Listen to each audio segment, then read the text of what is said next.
Hi everybody, Tim Hughes here. I'm the CEO and co-founder of DLA Ignite.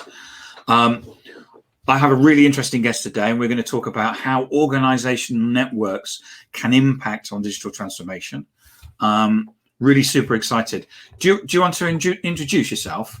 Yeah, my name is Jeppe, Hansgaard. I'm the CEO of Innovisor. I am, as you can probably hear from my accent, coming from Denmark. So I'm speaking to you here from Copenhagen. And Jeppe, in terms of where LinkedIn, email, where can people find you? Well, basically all over. So I have a very active LinkedIn profile. So if you look up Jeppe Hansgaard from Innovisor, you'll be able to find me. You can also find me on Twitter, which are probably the two places where I'm the most active. If you look me up on Facebook, you're going to see some private pictures as well. That's also okay. You decide yourself. So in terms of, because some people watching maybe English is maybe their second or even third language. So in terms of spelling your name, it's Jeppe Hansgaard. Correct. Fantastic. Now you're not a marketeer. No. You actually have a really interesting background in terms of how you got to talk about digital transformation and organizational networks, which isn't necessarily one of marketing. It's actually similar to my background, but yeah. Do you want me to explain my background? Yeah, I have a background in supply chain management. So when I was really young, what I was doing was organizing supply chains for big retailers, figuring out how they could get the yellow T-shirts or the blue jeans or whatever it was from Asia, from their 800 vendors in Asia, all the way into the shops with a price tag on and a hanger and all of that stuff in Europe. So that's what I did, and that basically is a network that you're analyzing. You're trying to find ways where you can move things fast, where you will have the least resistance, and you can do it as economically as possible. So that's my background. Okay, so how is that giving you the background for what you do today? Yeah, so back in, what I really see the organization as is a network of people working together, collaborating with each other, influencing each other, energizing each other, and so forth. So when I look at an organization, I look at a map of connections where people connect to each other and sometimes do not connect to each other. Yeah. And that view, if you kind of lay that on top of a normal org chart, you see a totally different world popping up. You'll see some people being really, really influential, some people being really, really energizing, some people being early adopters of technology tools, etc. And it's not necessarily the ones that we normally think it is. It's not the former leaders. In most cases, it's somebody else. So what you're saying is that there's like an influence organization chart, which is separate to what may be the organizational chart of managers and leaders and CEOs and things like that. Yeah. So one of the things that I always do when I map influence, or when we map influence, is that I tend to ask the executive, so who do you think your most influential employee is? And bear in mind, I've been doing this for 15 years almost by now. And to this day, nobody has guessed who their most influential employee was. And this is an organization from about 150 people and then all the way up to 200,000. Right. And for the 200,000, it makes sense, right, that the CEO doesn't know who the most influential employee is. But for the 150, does it make sense? Well, to many leaders, it doesn't. And that's the reason why I asked that question. And why do you get this? What's the difference between influence and in effect authority then? Yeah, so authority gives you the ability to make decisions, but influence allows you really to block a decision or to ignite a decision, because people will go to you to make sense of what is going on and trying to figure out, okay, should they support this new idea of the executive? So let's say we talk about digital transformation, right? So here we have a number of tools that we want to introduce. What happens if the influencer doesn't support it? Well, what we know by now is that if they are against it, then they will drag everybody else with them in a downward direction, in a negative direction. Whereas if they support it, then you have a smooth ride ahead of you, because they will drag a positivity around those tools with them. So that's the way we look at them. So what you're saying really is to get digital transformation, or in effect any change to take place in an organization, you need to know who these influencers are within your organization. So influential employees, and empower them and get them to work on your behalf. Exactly. I think one of the interesting things about these influencers is that when we identify them, we always filter out the top managers, because we want to get to the bottom of the pyramid, right? We want to get to that place where people relate to each other, where they kind of have chit-chat going on. Still also during coronavirus, they have chit-chat going on in the social channels. It's in the chat function, I would imagine, or they call each other or whatever. But that's where they make sense of things. They ask each other questions like, okay, so what do you think about this thing? Or why do you think it is like that, etc. Right? So they make sense of things, and it's when it makes sense that they decide to support a change. So nothing happens because the top leader or the program that dictates that now we are going to transfer all to the virtual tools or to the digital tools. It doesn't happen until it really makes sense and people decide to support the change. Right. So how is it that how do we find who the influencers are in the organization? Well, it's a good question. So what we always do is we do something called organization network analysis. Network analysis is mapping who is relating to whom, but we actually ask people. It's like a peer identification. Who is it, for example, that energizes you in your daily work?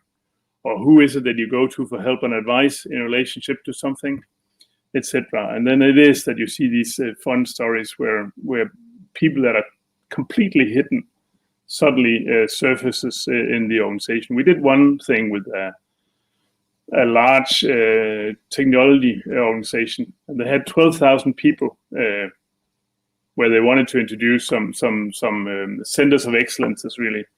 And then we asked them, so who is it that you consider the expert within this area in the organization? And before that, the corporate headquarters had identified who they thought were the experts. They were almost ready to train them. But when we asked that question, the organization was pointing in the other direction. It was pointing to people completely unknown to the corporate headquarters. So what does this tell you? To me, it tells you that if you listen to the word of mouth, where people ask, and then they are in a work environment, right? And they ask their friends, so who should I go to if I want to know something about artificial intelligence or something, right? And then people will point you in a direction. And that's the way networks work, really, right? In most cases, people will not look to the org chart. They will look to their friend across the table or whomever they trust and ask them, so who should I go to? I think for me, it was a revelation when I came across and started understanding networks, and realized that actually there was a number of things through my life where I realized that I needed to build a network. I didn't name it that. It was just something where, and it's extremely powerful. And certainly in the last role I had when I worked in corporate life, the thing for me, it always was about building a network. I did some management training there, and you were supposed to stay with the same group, but I actually, because of things, I ended up in different groups. But actually, it was for the training company. They hated it because they wanted you. Whereas for me, I ended up getting 3 different networks, and it was fantastic. And that was the only way that you ever really got anything done, was to ring somebody up and say, "So what's happening here, and how's this working, and what's happening for you, and stuff like that." Yeah, I 100% agree. It's actually some of the things that we sometimes do with clients, where we help them get more out of their events or the leadership sessions or whatever. When you have these 150 people getting together, normally when you have these sessions happening, people will get into the room and they will look to the left and to the right, and they'll try to figure out, okay, who do I know here in this room? And then they will walk in that direction and sit next to them, right? So what we do instead is that if we map the networks and relations, and then we kind of force them to be sitting next to other people, and we group them together with people they don't know. We even dictate what the conversation should be about, because we want to push them, right? Because when you make an investment that is so large as getting 150 people together, then you want to make sure that you get something out of the investment. And the relationship capital or the social capital is probably one of the most underinvested areas in this overlooked areas, I would call it as well. Yes. And social capital, I think, is something we don't often talk about in terms of, well, my definition of social capital is one of what is it that I can do for you and you can do for me. You know, it's we do things for each other. Yeah. It's a bit like when I was in my supply chain role in the corporate, I became a hub for information, which was strange because the rest of the organization thought that information was power. And if they held information into themselves, therefore they didn't get fired. And what I suddenly found out, partly because somebody else was doing it, that I was working with, was actually handing out information. And actually we were more popular. Why are we more popular? Why is Dominic and Tim really popular? Because we're actually, you want to know this? Oh, here it is. Yeah, you're brokering. I call it. You are the broker, right? What's your brokery? Yeah. Yeah. Well, it's almost like the librarian in the old days, right? You would go to the librarian to figure out, okay, where should I go? Yeah. And they would tell you. Yeah. So you have this 3% rule, don't you?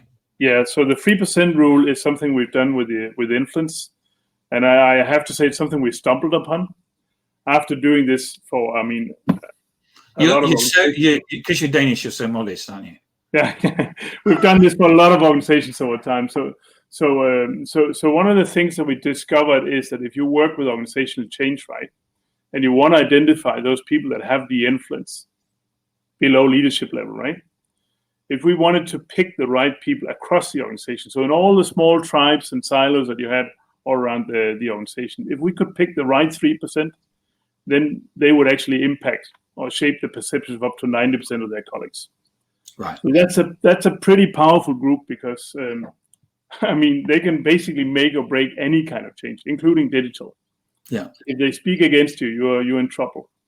And then you might say, so what about the leaders, right? So the leaders, at least in our figures, typically account for about 12% of the organization. So it's a group that is typically 4 times larger, but they only impact or shape the perceptions of about 50% of the employees. Right. Half. So you can say, I mean, where would you want to invest your money? And of course, the leaders need to make sense of what you're doing. But you really need to remember there is an informal group of people spread out in the organization, not necessarily working together because they haven't got anything to use each other for, right? So it's individuals. It's individuals out there in the organization that have an enormous impact. Yeah, so that's the 3% rule. We call it #3% rule. So every time we have a case or a video or anything, we always put that hashtag on so people can kind of re-identify it or find it. So okay, obvious question next. So what characterizes the 3%? Oh, good question again. First of all, let me just explain how we identify influences. So one of the things we've learned is that being sympathetic is actually a pretty good trait to have because people will then go and talk to you. The other thing is you also kind of tend to, or you need to have some knowledge or be having some kind of expertise. So if you kind of combine those 2 traits, being a knowledgeable person and very sympathetic, then you're doing good. Being sympathetic trumps being knowledgeable, though, because if people have the choice, they will always go to a person that they kind of like, rather than to an arrogant person that is not sympathetic. Yeah.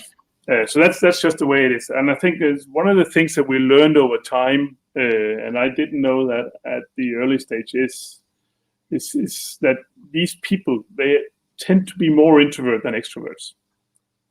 And I'm thinking about that. What is it with the introverts? And I think the issue is that if you want to go and make sense of what is going on in the organization, then you really want to talk to someone who listens to what you're saying and reflects, and then maybe come back with an answer. What you don't want to talk to is a person that is just waiting for you to pause a single second and then jumps in with an answer to your question, right? I actually think this is pretty obvious. The more I think about it, it's really obvious. They are probably more introverts than what we think. And when we present this to companies, HR directors, they say, no, it cannot be, because that person is never asking any questions in our town hall meetings, so whatever. But the numbers, they don't lie. So that's the way it is. So we know what characterises the person. They generally are introverts. They're sympathetic. They have an element of knowledge. Yeah. But what makes up barriers within organisations? Yeah, another good question. So, I mean, of course, you have the traditional barriers, which would be people that are working in two different locations. You have people working in two different functions. You have people working in different layers of the hierarchy. But then you have some more not so obvious ones, right? And I'm pretty sure that if I asked you what could keep two people from not connecting to each other, then you could come up with a long list. I think one of the things that we see in our data every now and again is actually that people tend to have a barrier around when they join the company. So when you get into a company, you connect to other people that you join the company together with, because your brain has a certain capacity for building connections. And at that time where you enter the organization, there is an open space for new connections. And you use that space to build connections to other people that are also open to building connections, which are typically newcomers. Whereas the ones that are more tenured, that have been with the company for a long time, they've kind of maxed out on the bandwidth for connections. So I mean, if they want to build a connection with you as a newcomer, they actually will have to kick out somebody else. So that doesn't happen that often, right? So the experience you just talked about with you getting into the organization and then being part of different networks, that's actually the best possible onboarding you can get as a new person. The worst you almost can do, I think, is to put all the newcomers into one big room and then have a introduction program going on for 1 week, because then people just build connections to other newcomers. And what you really want to do is you want to make sure they get connected to the right parts of the organization out there. Right. Experienced people. Knowledgeable. So, I mean, they in effect, if you have a new starter program, they're building connections with new starters, not with the existing organization and the existing processes. And when I'm talking about processes, there's processes that are written down, and there are processes that are not written down. Yeah, exactly. So, one piece of advice: don't do that. Right. It doesn't work. So that in effect would create silo thinking, I guess, and you'll get that within the hierarchy anyway. Yeah. It's just it's a different kind of silo thinking, right? It's a silo based on when you joined the company. So when we talked before, we talked about I think we were talking about how you actually go about doing this. And you talked about how you got data on the organization, data on the employees, and you get benchmark data as well. Do you want to talk us through that? Yeah. So since this is about peer-to-peer identification, we actually ask people about who energizes you, who could make you more effective, and so on. Right? That's a peer-to-peer identification. So when we do that, we share a survey where we ask people that. And for GDPR reasons, of course, we have to ask for the consent of people to participate in it, and we need to explain the reason for participation. But I think that's obvious in any kind of change program. Yeah. You always should do that. So we peer identify, but then rather than asking people, I could ask you, Tim, who are you and where do you sit and how long have you been with the organization? We get that data we get that from the organization, so we don't need to waste people's time on that. So I know now, okay, Tim has been pointing to Jeppe, let's say that. Tim is sitting in England and Jeppe is sitting in Denmark, and then now I can start to do some analysis on it. So that's network data and it's organizational data. Then we have benchmarks, because we've been doing this so often, so we can actually go in and look at network structures. So we can go in and say, okay, so how do teams compare to each other? How is influence comparing to each other? What is the reach of the influencers in the organization, and what will that mean? And we have so much data now, so we have been able to build what we call an artificial intelligence model, where we can look at data and see what does it take to become successful. We have 6 components in that, and 4 of them are related to organization networks. And one of them is, for example, how coherent is the leadership team? And I think most people understand that if the leaders are not standing shoulder to shoulder and supporting the change that you're driving, then obviously you're going to have an issue. Yeah. But we actually have numbers on that. Right. And we also have actions attached to it. So we can say, what is it that you should do? Who is it that you should connect to each other if you want to get the organization to, or the leadership team to be more coherent? So it's that kind of things that we're looking at. Okay. So coming back to the title of how organizational network impacts on digital transformation. Yes. We also talked about that you saw that there was 3, so it's like a Venn diagram. Yes. Of 3 things, which is, if you take the first circle, which is early adopters. Yes. The second circle, which is the 3% of the influential employees. Yes. And the third circle is the people who have the time and the resources who can actually do this. Yes. And they would be used as testers. So where they all cross, or they uncross, is someone who's an early adopter, who's an influential employee, and has the time and resource to do it. Yeah, that's really the core group, right? The ones you really want to get engaged. So let me talk you through this. So early adopters, we all know people who are more keen on trying out new things. So if I ask anyone, they actually know who is going to be in their organization, who will be the first ones at adopting anything. So we believe a lot in this. Ask the people, because they do know. So we can identify a group of people, which we call the early adopters. We can similarly also identify a group that we call the influencers. And then the last thing is, we can actually ask people, so do you have the time and resource to be involved in this project? And when you then take the Venn diagram and overlay these 3 circles, right, you have different groups you can use for different things. So the ones that are really early adopters, you want to make sure they get introduced to the new tools early on, so you can get traction. They can really catalyze whatever you're doing, right? And there's good research showing you need a certain traction for any project to make sure that you do not get resistance built up. So that's a powerful group. But while you're doing that, you need to make sure that the influencers, they can make sense of it. Because if they cannot make sense of it, then they will be blocking it. I mean, you'll have resistance building up, right? Yes. So really want to make sure you get to those people as well. And then, of course, I mean, you have the ones with time and resources. And if they don't have any influence, and if they're not early adopters, really, then use them for whatever you have in the plan. And I mean, it could be testers or I mean, whatever there is. Fantastic. It's so simple. Yeah, it is. But it's all about simple and easy are 2 different things, aren't they? No. But I think it's the simplicity is the beauty of this. It's all about people, really. So it's about accepting that this is just people. And so, how do you make it? So how do you make it work? Is it about empowering and activating those people? Yeah. So that's the next thing, right? So now we know who those people are. You cannot go and dictate anything to people. You need to.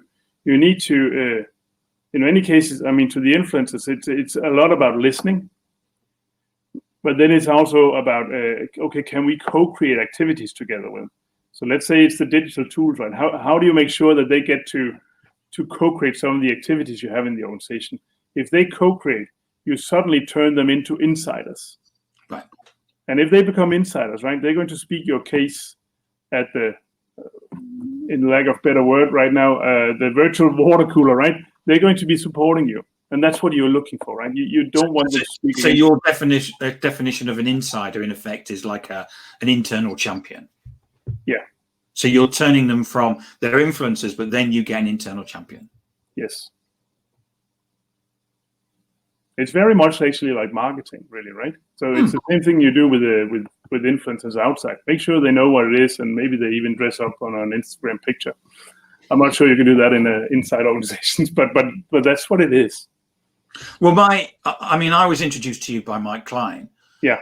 And he started in politics.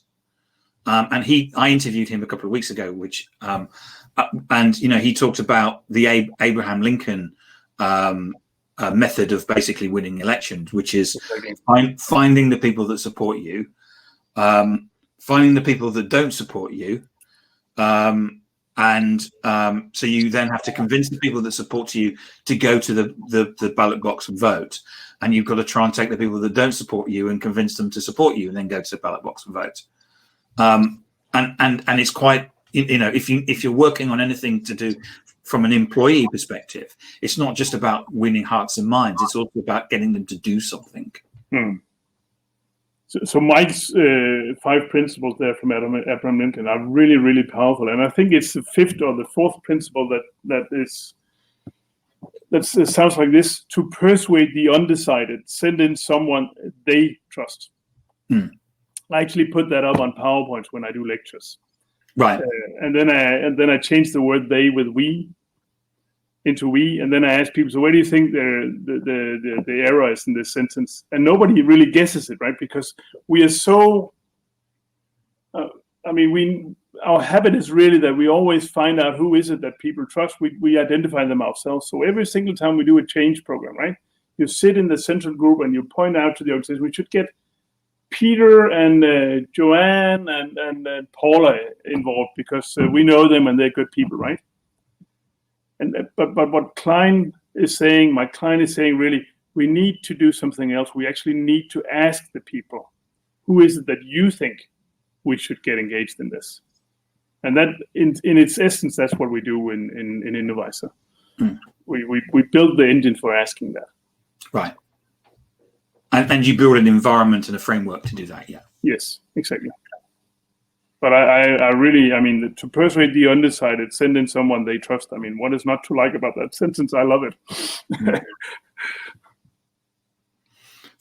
Fantastic. Thank you so much, Jeppe. It's been fantastic. It's nearly 30 minutes, so we're done. Is there anything that I've missed? No, I think we're doing good. Okay. I loved it. For me, networks and using networks to do something is a fascinating subject. So I really appreciate you coming on. And certainly I've learned a lot. So I'm hoping other people will do as well. So remind people where they can get hold of you again. Yeah, people can get hold of me on Twitter. I have a Twitter account, Jeppe Hansgaard, so the spelling like my name. Yeah. JEPPE HANSGAARD. I'm also very active on LinkedIn. You are? Yeah, I am. I love it. I think LinkedIn is all about networks. Yeah. So I share a lot of the stuff that we do in stories, in articles, in pictures, etc., as much as possible. Sharing is caring is what we talk about. And then, but that's probably the 2 best places to look us up. I'm also active on Facebook, but that's more of a personal side. So there you will see something about my kids and me running around lakes and stuff like that. So that's more private part. Fine, good. So Twitter, LinkedIn, best place to get you, and I agree. You are very active and not active active in a positive way. So that's great. Thank you so much for our chat today. It's been fascinating, and I really appreciate you spending the time and working with me in terms of all the preparation as well. For me, it's just such an interesting area, and I really appreciate it, Jeppe. Thank you, Tim. It was really nice. Thank you. I'll talk to you soon. Thanks. Bye-bye.